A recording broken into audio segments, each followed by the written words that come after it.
Hola, mi nombre es Paola Pedraza Díaz y el día de hoy hablaré acerca del ciclo de Krebs y la fosforilación oxidativa.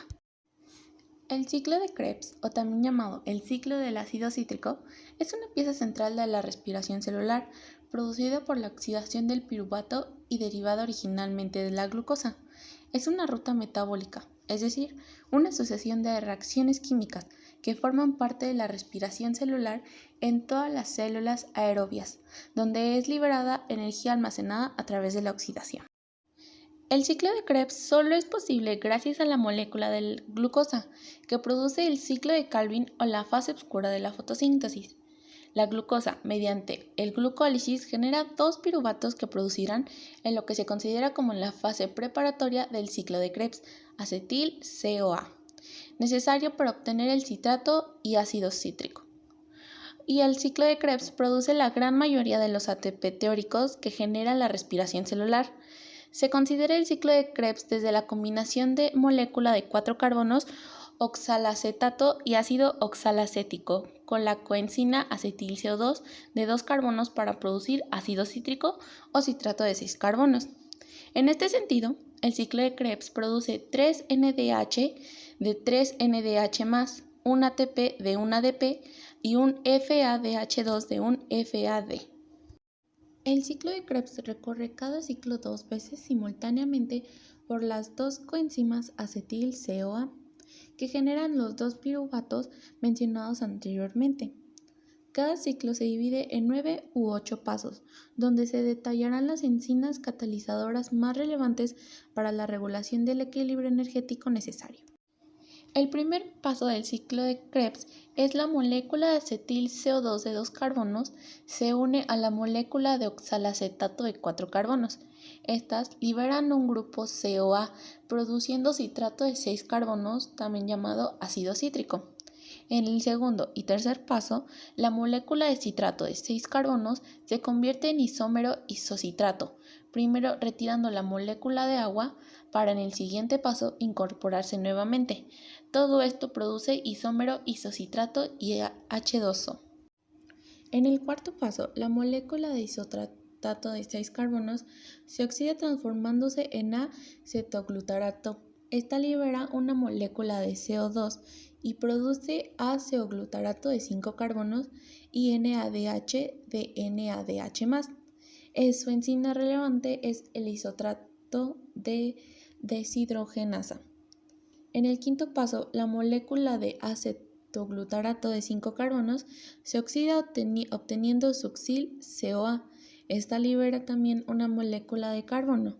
Todo esto produce succinil-CoA de 4 carbonos.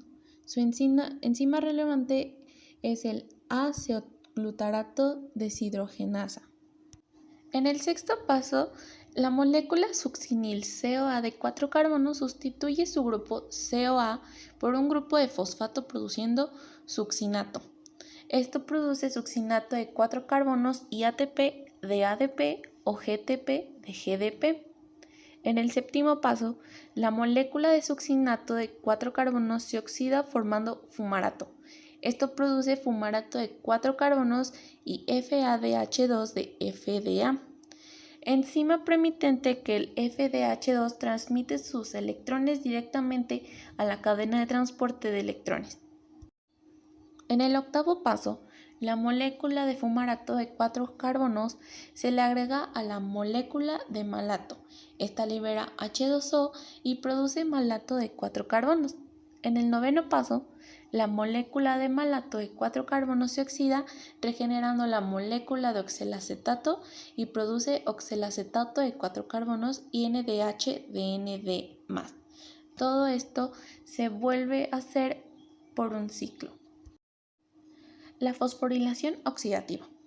Al concluir la glucólisis y el ciclo de Krebs, estas moléculas de NADH y FDH2 son enviadas al proceso llamado fosforilación oxidativa, que consiste en la cadena de transporte de electrones más la síntesis de ATP por la de ATP sintasa, que es una reacción aeróbica que se lleva a cabo en la matriz de la mitocondria para producir ATP y en la que participan diferentes complejos de proteínas, así como la coenzima de naturaleza no proteítica y citocromo. Pero, ¿cómo se lleva a cabo la fosforilación oxidativa? Bueno, la fosforilación oxidativa se lleva a cabo en dos fases, la primera oxidativa y la segunda fosforilante. La fase oxidativa es una etapa donde ocurren reacciones de transferencia de electrones.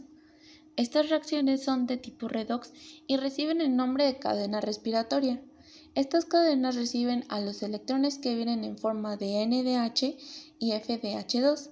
Sus cadenas transportadoras son flavina mononucleótido, coenzima Q y citocromos. Todo esto se reduce en agua. En la fase fosforilante participa la enzima de ATP sintetasa. Esta no forma parte de la cadena respiratoria, ya que se encarga de fosforilizar ADP y producir ATP. Esta etapa es considerada un proceso endorgónico, quiere decir, una formación de enlaces químicos. A todas estas fases y ciclo de Krebs se forman 34 moléculas de ATP. En conclusión, el ciclo de Krebs es una parte vía catabólica que realiza la oxidación de glúcidos, ácidos grasos y aminoácidos hasta producir dióxido de carbono, liberando energía en forma utilizable, poder reductor y GTP. En algunos microorganismos se produce ATP y la fosforilación oxidativa es la encargada de producir las moléculas de ATP.